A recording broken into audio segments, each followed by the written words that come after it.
Thank you very much. I now put the question. It has been moved and seconded that this Honorable Assembly do consider the report of the Special Select Committee of the National Assembly on the implementation of the state of public emergency. Those in favor, please say aye. Those not in favor, please say no. The ayes have it. Thank you. Now, any honorable member who wishes to take part in the debate may do so. And I think the constituency tags have already been raised, and I'll go by my list that has been provided by the table office. Honorable member for Sandu. Thank you. Thank you very much, Honorable Speaker, for giving me the floor. Honorable Speaker, first of all, I want to register my sincere gratitude to the committee of also Special Select Committee on COVID-19 for the wonderful job that they have done, and also to recognize the compliance of the ministries who are directly stakeholders into this. Honorable Speaker, as alluded by other honorable member who just took the floor, I just want to look into the recommendations that was made by the committee. Honorable Speaker, I'll start with local governments and local government authorities. In the recommendations, the members stated all markets to open from 6 a.m. to 4 p.m. daily.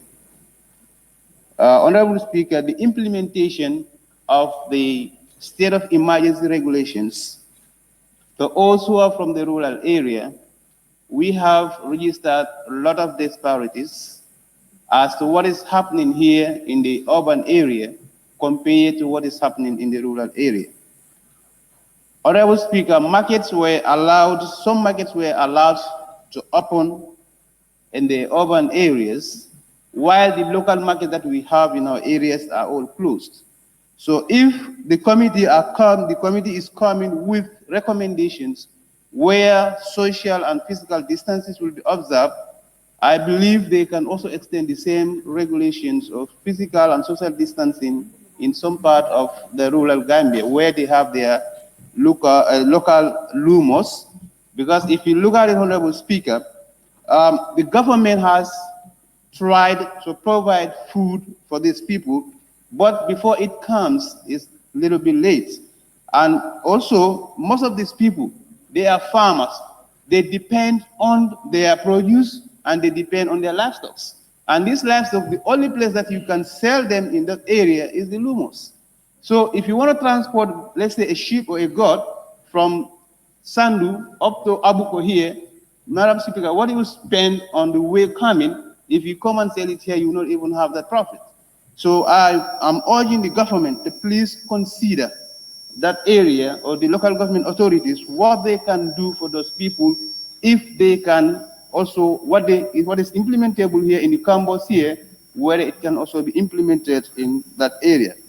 Honorable Speaker, if you go to still the same local government authorities together with agriculture, the move of the Muslim states, there are a lot of goods that our farmers are engaged on which are perishable, like onion, potatoes, you name them. So most of them, even the last time I engaged some women in Sandu, some of them even since they say COVID-19, they stopped going to their garden. And right now, what will they depend on? Is the produce that they have from their garden, they will go and sell. And those produce also, you can never sell them anywhere because they are not in large quantity that you can export them. You can only take them in a bowl, you go to the Lumo, sell, then you come back and feed your family. So if those places are closed again, they don't have any means. Government has tried to give them rice, give them sugar, give them oil, but you cannot eat the rice alone. There must be something beside that also. And they can only get those ones when they sell their produce to get some cash and they'll be able to feed their family. And also the enforcement of the regulation, Madam Speaker. There's a scenario in my area. The woman that you share the same bed with, and the woman is sick. There we don't have taxis. Means of transportation is very difficult, And the same woman, again, you cannot carry that woman on a motorbike to take her to hospital. And again, the sad thing is, if you are son, the police officers will chase you, two police officers will be sharing one motorbike, and you and your wife cannot share the same motorbike. It's funny, because it's happened. Two police officers, they were on a motorbike riding, chasing somebody who is carrying his wife to a hospital. Then you say, the regulation said one person to a motorbike, but two police officers to a motorbike. So which is not fair. Definitely, this is a challenge in that area. Like, let's say, example, if somebody is sick in Sandu, we don't have a major health center. The only major health center we have is in Bassi. And how will you leave your wife or your child on a sick bed? You cannot carry the person, you don't have motor, you don't have a vehicle, there's no taxi, and most of the routes are one way. Early mornings, when the vehicle leave Diabugu, they go to Bassi, they will not come till 6 p.m. So you have somebody on sick bed.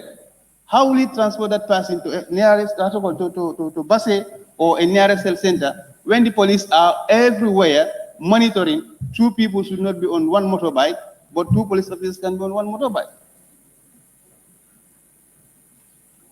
So, Honorable Speaker, this is a concern. Definitely, I don't know what the Ministry of Health, together with Interior, will go into this and look at it thoroughly to help our people so that there's at least equality or equity in the implementation of these regulations. In Combo here, we are seeing everywhere the markets, people are going on their daily business. And even right now, people started this wanted. But look, go to the provinces, you will not see any market open. All the markets are closed. The only market we have is Bassi. And Honorable Magasi can bear witness that even Bassi, the space there is not enough for the people of Bassi. Talk less of people who are coming from Wuli and Sandu to come and separate their mart, sell their goods. So this is a concern for our people. Definitely say it's a concern. And Honorable Speaker, the Ministry of Trade definitely is our ministry. They're trying a lot in terms of business, promote business in this country. But there is one thing that's come up. The regulations, and also there was a moratorium on importation of onion and potatoes. But Honorable Speaker, to my surprise, I don't know how it comes about. Government has given an order to someone who is importing, while Emir Karafi has a lot of food in stock.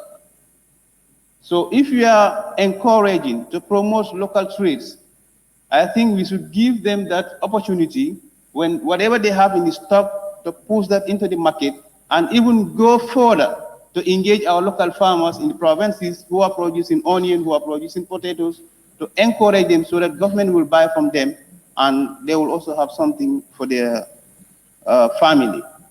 So with that, Honorable Speaker, the COVID-19 cases, we all know that if it is 100%, we can say 98% are imported. So for that being the case, I think we need to look at our borders, how we can control the movement of people from one region to the other, one country to the other. So the COVID-19 cases or the pandemic, definitely we know that it's worldwide.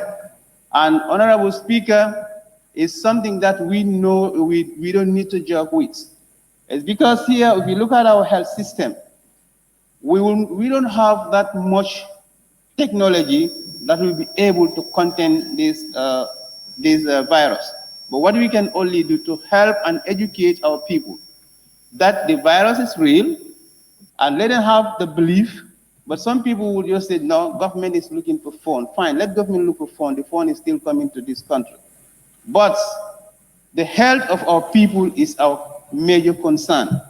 So if they don't understand, and we understood that it kills, and when it's separate, to stop it is not going to be easy, then the best thing is to go back again, sensitize our people, let them have the belief that this virus is real. If not, you'll be working towards somebody's health, the person is considering you as somebody, or your effort is useless. So definitely, Honorable Speaker, with that, the 21 days, I'm in support. because it falls and maybe in our next session, that is June, the 21 days will go up to that. If we know that maybe what we expect, we did not see that, we can revoke the extension.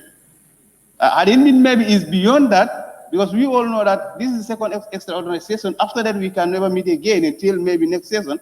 But since the 21 days fall into that, I think is a good, how to call it, recommendation from the committee. I thank you. Thank you.